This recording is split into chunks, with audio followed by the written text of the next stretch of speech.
Hey, this is Derek Murdoch. This is my resource handout video presentation that I'll be doing.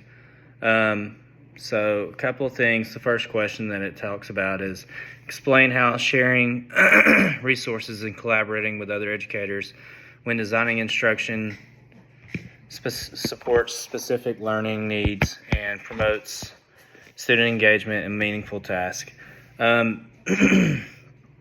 First off, the more resources that we have, the better that we're going to be able to do as far as the job teaching goes, because everybody has their own style that they're going to add to it. So being able to use any resources that we have that's available to us and being able to collaborate with our other teachers that we work with and everything is going to make it to where we figure out what strategies work, they figure out what strategies work for them.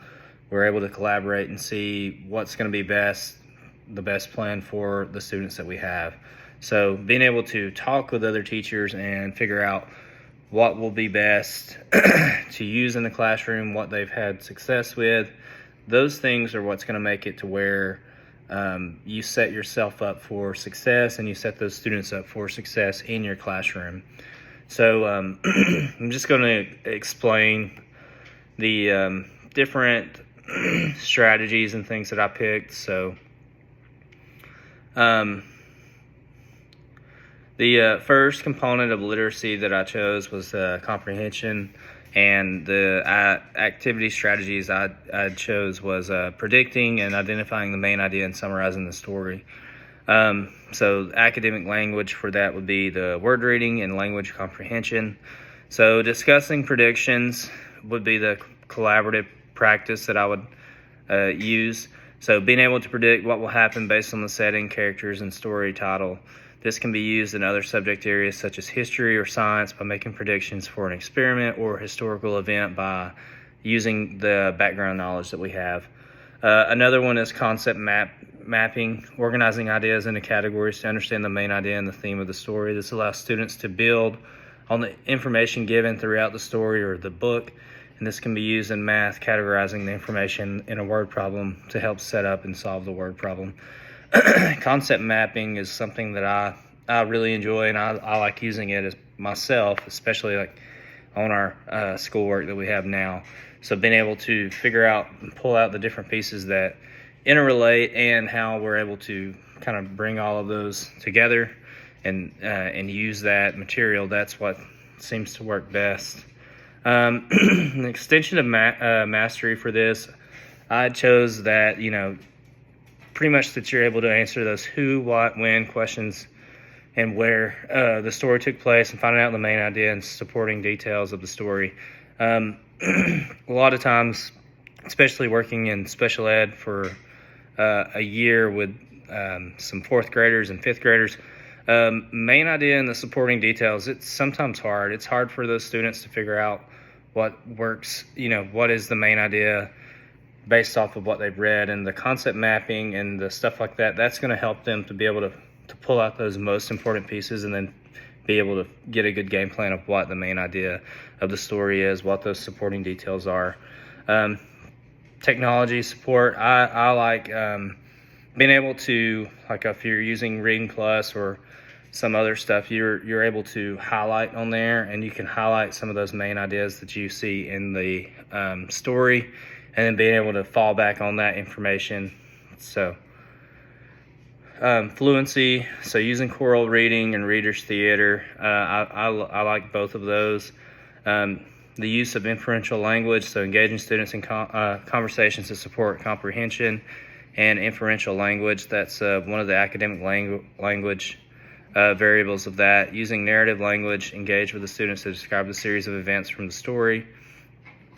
Collaborative practice, so choral reading, so being able to hear other students read aloud and be able to let them work on their accuracy, reading speed, and expressions based off of what they're reading. So being able to understand the different tones of voice that they should be able to use while reading, that's going to be something that they can use. Read aloud groups could be used in social studies to also work on fluency, so you're able to read through some of those things. And It's also a great time for those students to be able to hear other students read and be able to understand words that maybe they don't.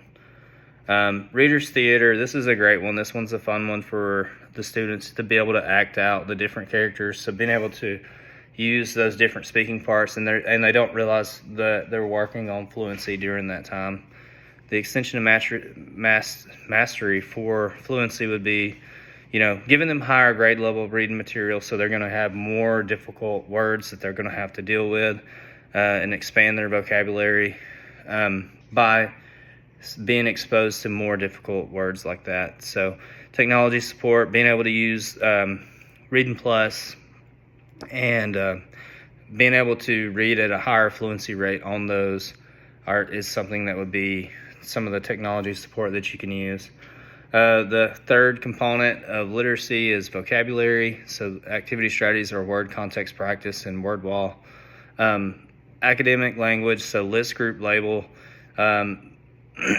This one's a great one that I like, that allows the students to freely feel how they should be able to group the different vocabulary words that they've got and grouping those into subcategories.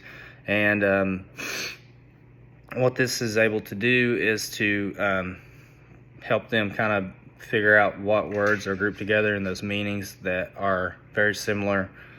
Semantic feature analysis. This analysis method uses like a grid, and the grid has concepts or words in one axis, and then the traits of those words in the other axis, and you're able to see that and then be able to see the different similarities and the differences in those words and how they relate to the story and to the main concept of the story, and just overall being able to expand your vocabulary from that.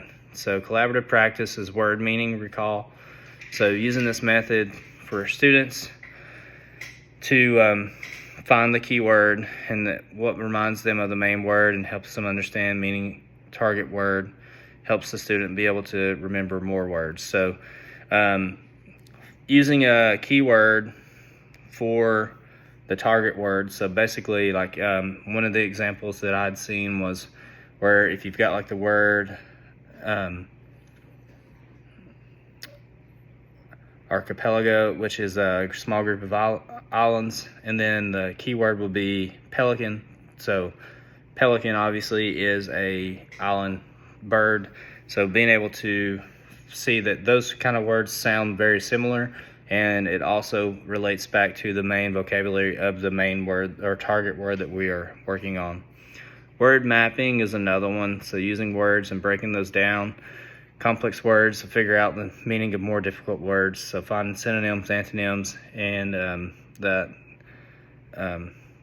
to be able to identify the word and the key definition of that word. Extension of mastery for this could be shown by being able to create a project with the key vocabulary words, and being able to help others in the class learn these vocabulary words for your presentation. So using them, the ones that have mastered most of this, to expand it by being able to use their knowledge and making a presentation for the ones who are still struggling. That's a great way for them to work on individual projects and be able to independently work on expanding that vocabulary and also helping their classmates as well. So I hope I haven't left anything out, and I apologize it's a day late. We just started back school, so it's been kind of crazy this week with all the in-service and meetings and everything else. So anyways, thank you for your time.